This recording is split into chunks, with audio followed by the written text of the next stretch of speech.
Você tem um deste? Sou louca pelo meu. Na verdade, adoro todas as minhas coisas. Já se perguntou de onde vêm todas as coisas que compramos e para onde vão quando nos desfazemos delas? Não conseguia deixar de pensar nisso, por isso quis saber mais sobre o assunto. E os livros diziam que as coisas se deslocam ao longo de um sistema. Da extração, para a produção, para a distribuição, para o consumo e para o tratamento de lixo. Isso tudo se chama a economia de materiais. Bem, estudei um pouco mais.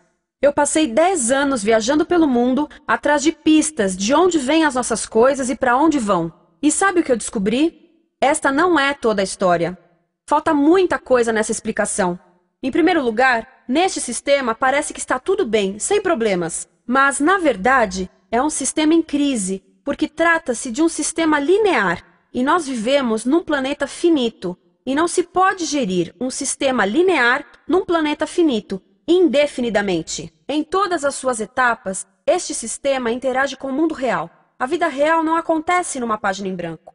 Interage com sociedades, culturas, economias, o ambiente, e durante as etapas a vida vai se chocando contra seus limites. Limites que aqui não vemos porque o diagrama está incompleto. Então voltemos atrás para preencher alguns espaços e ver o que falta.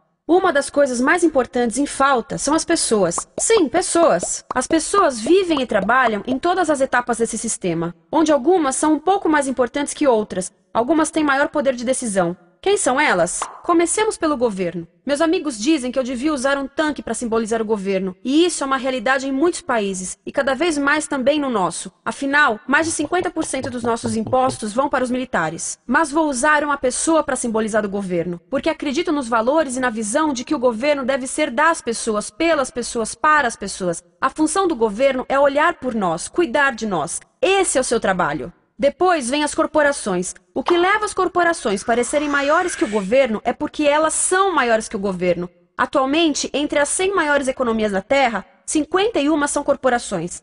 À medida que as corporações foram crescendo, em tamanho e poder, assistimos a uma pequena mudança no governo, como se estivessem mais preocupados com o bem-estar deles do que com o nosso. Muito bem, então vejamos o que mais falta nessa imagem. Começaremos pela extração, que é uma palavra pomposa para exploração de recursos naturais, que por sua vez é uma palavra pomposa para destruir o planeta. A verdade é que cortamos as árvores, arrebentamos as montanhas para extrair os metais, consumimos toda a água e exterminamos os animais. Aqui enfrentamos o nosso primeiro limite. Estamos ficando sem recursos naturais. Estamos utilizando demasiados materiais. Sei que isto pode ser difícil de ouvir, mas é a verdade. Por isso temos que lidar com isso. Durante apenas as 3 últimas décadas, foram consumidos 33% dos recursos naturais do planeta. Desapareceram. Cortamos, minamos, perfuramos e destruímos o planeta tão depressa que estamos debilitando a capacidade do planeta para sustentar o nosso modo de vida. Onde eu vivo, nos Estados Unidos, resta-nos menos de 4% da nossa floresta original. 40% dos cursos de água estão impróprios para o consumo. E o nosso problema não é apenas estarmos utilizando demasiados recursos, mas o fato de estarmos utilizando mais do que a nossa parte.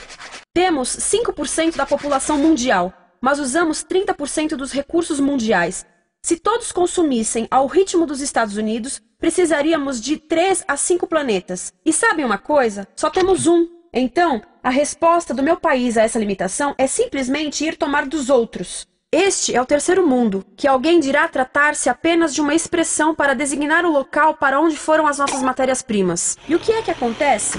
A mesma coisa, destruição do local. 75% das zonas de pesca do planeta estão sendo exploradas ao máximo ou além da sua capacidade. Desapareceram 80% das florestas originais do planeta.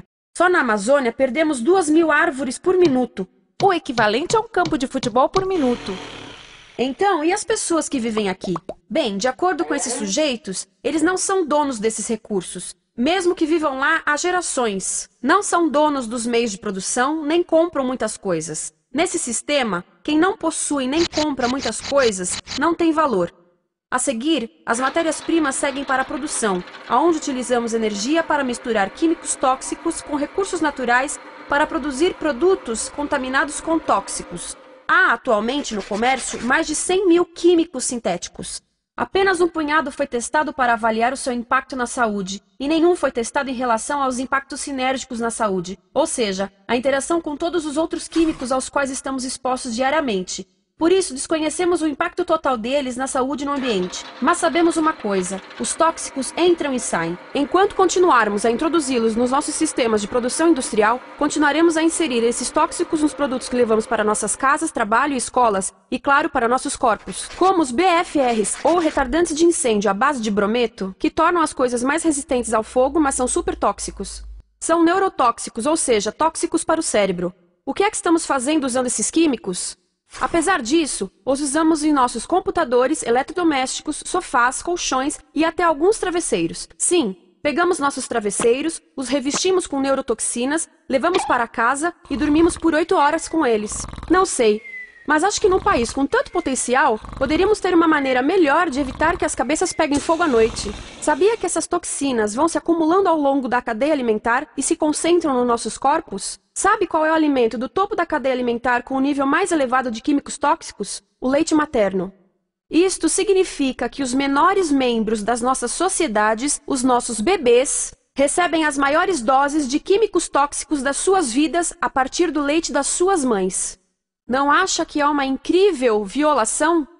A amamentação deveria ser o mais importante ato humano de nutrição. Deveria ser algo sagrado e seguro. A amamentação continua a ser o melhor e as mães devem amamentar, mas nós deveríamos proteger esse ato. Eles deviam protegê-lo. Eu pensava que zelavam pelos nossos interesses. As pessoas que mais sofrem com esses produtos químicos são os trabalhadores das fábricas. Muitos são mulheres em idade reprodutiva que trabalham com toxinas que afetam a gestação, carcinogênicos e muito mais. Agora eu pergunto, que tipo de mulher em idade reprodutiva trabalharia no emprego deste, exposta a estas toxinas, a não ser uma mulher sem outra alternativa? Essa é uma das maravilhas desse sistema. A erosão dos ecossistemas e economias locais aqui garante um fluxo constante de pessoas sem alternativas. No mundo, há 200 mil pessoas por dia se deslocando de ambientes que as sustentaram ao longo de gerações para cidades, onde muitas vivem em bairros de lata, à procura de emprego, por mais tóxico que seja. Não só os recursos são desperdiçados ao longo desse sistema, mas também pessoas, comunidades inteiras são desfeitas. Sim, as toxinas entram e saem. Muitas delas saem das fábricas em produtos, e muitas mais saem como subprodutos, ou poluição, e estamos falando de muita poluição. Nos Estados Unidos, as indústrias admitem liberar mais de 1.800.000 quilos de químicos tóxicos por ano. Deve ser muito mais, porque isso é o que eles admitem. Trata-se de outro limite, porque quem quer ver e respirar 1.800.000 quilos de químicos tóxicos por ano? Então o que eles fazem? Mudam as fábricas poluidoras para o estrangeiro, para poluir outros países. Mas, surpresa, grande parte dessa poluição volta para nós trazida pelo vento. E o que acontece depois de todos os recursos naturais serem transformados em produtos? Passam por aqui, para a distribuição, o que significa vender todo o lixo contaminado com toxinas o mais rápido possível. Aqui, o objetivo é manter os preços baixos, com as pessoas comprando os produtos em constante movimento. Como eles mantêm os preços baixos? Pagam salários baixos aos trabalhadores das lojas e restringem o acesso aos seguros de saúde sempre que podem. Tudo se resume em exteriorizar os custos. O verdadeiro custo da produção não se reflete no preço.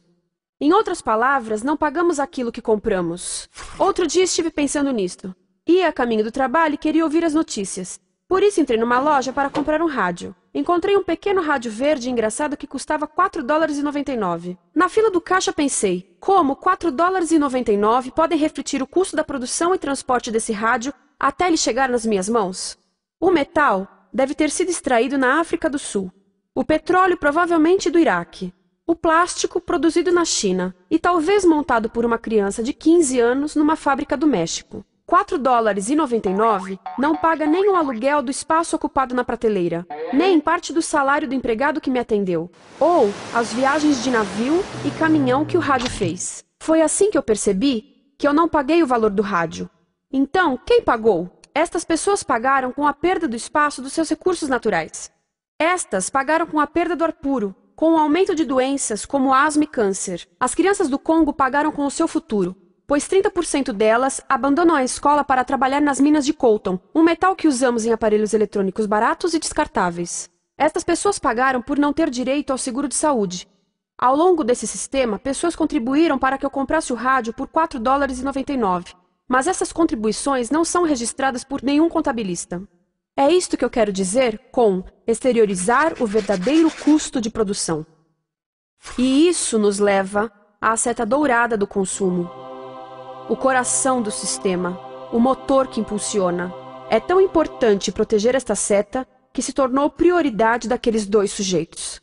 É por isso que, após o 11 de setembro, quando nosso país estava em choque, o presidente Bush poderia ter sugerido fazer luto, rezar, ter esperança, mas não, ele disse para fazermos compras. Compras!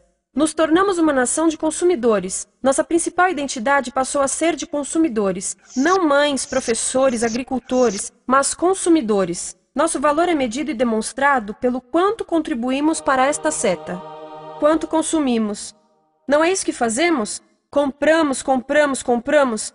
Manter os produtos circulando. E como circulam? Sabe qual a porcentagem dos produtos que circulam através desse sistema que ainda são usados 6 meses depois da venda na América do Norte? 50%? 20%? Não, 1%. 1. Em outras palavras, 99% das coisas que nós cultivamos, processamos, transformamos, 99% das coisas que percorrem o sistema são lixo em menos de 6 meses. Como é que podemos gerir um planeta com esse nível de rendimento? Mas não foi sempre assim. Hoje, o consumidor médio americano consome o dobro que há 50 anos. Pergunte à sua avó. No tempo dela, a boa gestão, a engenhosidade e a poupança eram valorizados. Então, como é que isso aconteceu? Bem, não aconteceu simplesmente. Foi planejado. Pouco depois da Segunda Guerra Mundial, estes sujeitos estudavam a forma de impulsionar a economia. O analista de vendas Victor Lebow articulou a solução que se tornaria a norma de todo o sistema. Ele disse: a nossa enorme economia produtiva exige que façamos do consumo a nossa forma de vida, que tornemos a compra e uso de bens em rituais, que procuremos a nossa satisfação espiritual, a satisfação do nosso ego no consumo. Precisamos que as coisas sejam consumidas, destruídas, substituídas e descartadas a um ritmo cada vez maior. O conselheiro econômico do presidente Eisenhower disse: o principal objetivo da economia americana é produzir mais bens de consumo. Mais bens de consumo? O nosso principal objetivo? Não é providenciar cuidados médicos, ou educação, ou transportes seguros, ou sustentabilidade, ou justiça? Bens de consumo? Como é que eles nos fizeram adotar esse sistema de forma tão entusiástica? Bem, duas das suas estratégias mais bem-sucedidas são a obsolescência planejada e a obsolescência perceptiva. A obsolescência planejada é uma outra forma de dizer criado para ir para o lixo.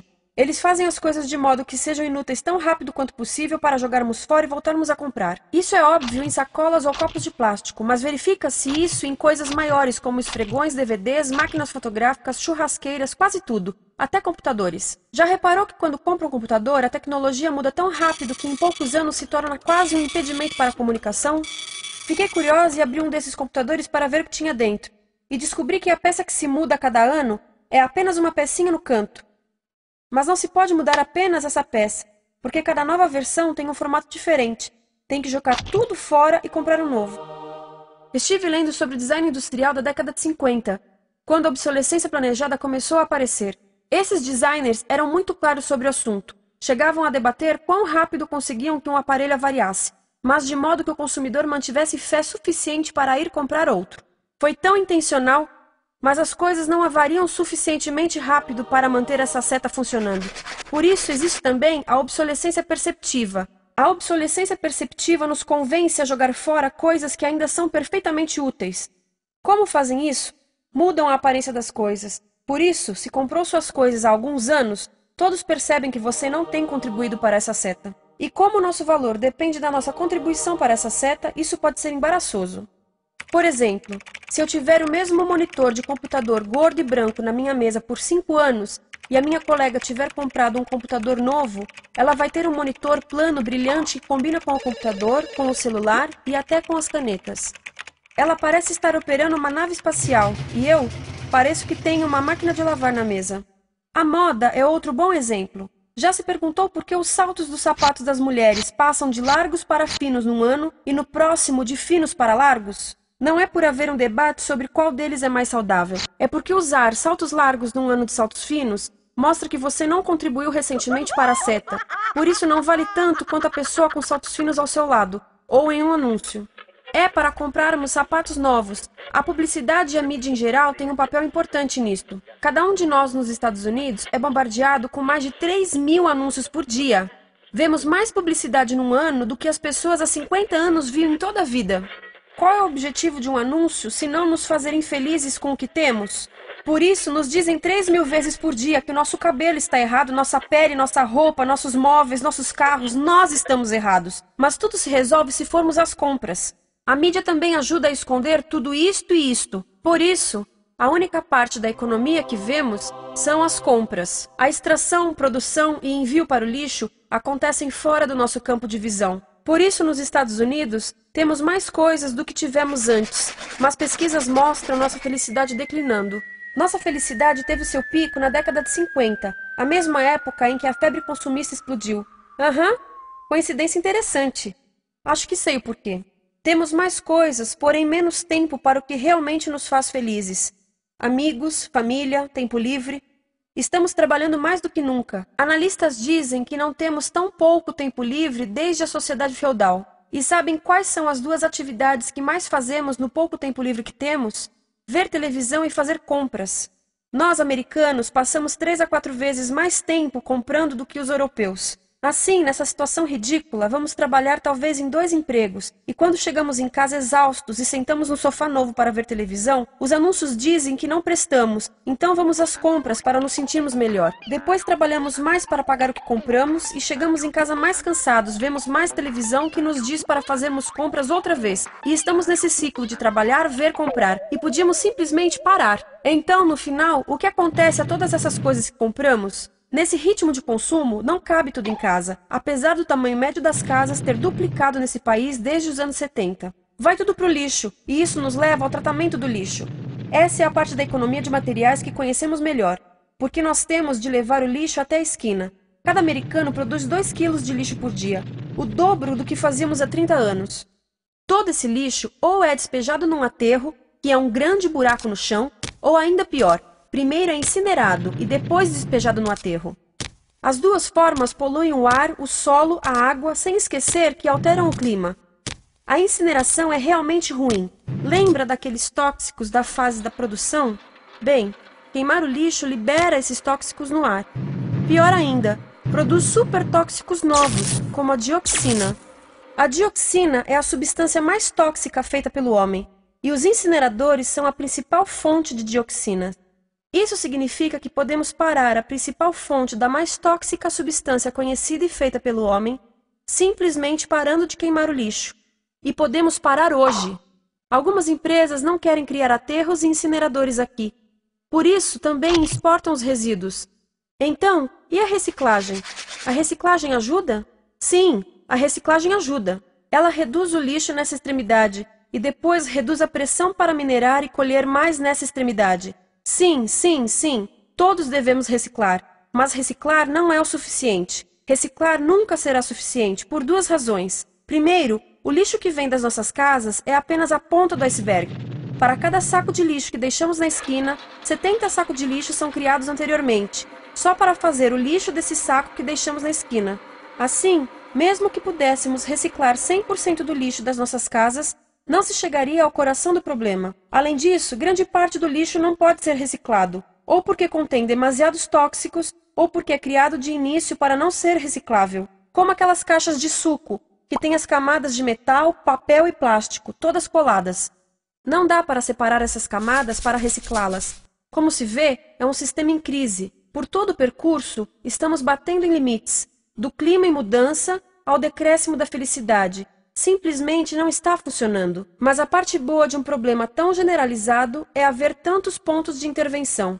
Há pessoas trabalhando aqui salvando florestas, e aqui na produção limpa. Pessoas trabalhando em direitos do trabalho, em comércio justo, em consumo consciente, no bloqueio de aterros e incineradores. E muito importante, em recuperar o nosso governo, para que seja realmente pelas pessoas e para as pessoas. Todo esse trabalho é criticamente importante, mas as coisas vão realmente começar a se mover quando enxergarmos as ligações, quando enxergarmos o panorama geral. Quando as pessoas ao longo do sistema se unirem, poderemos reivindicar e transformar esse sistema linear em algo novo, um sistema que não desperdice recursos ou pessoas, porque aquilo de que precisamos nos livrar é da antiga mentalidade de usar e jogar fora. Há uma nova escola de pensamento nesse assunto, e é baseada em sustentabilidade e equidade, química verde, 0 resíduos, produção em ciclo fechado, energia renovável, economias locais vivas, já está acontecendo. Há quem diga que é irrealista, idealista, que não pode acontecer. Mas eu digo que quem é irrealista são os que querem continuar pelo velho caminho.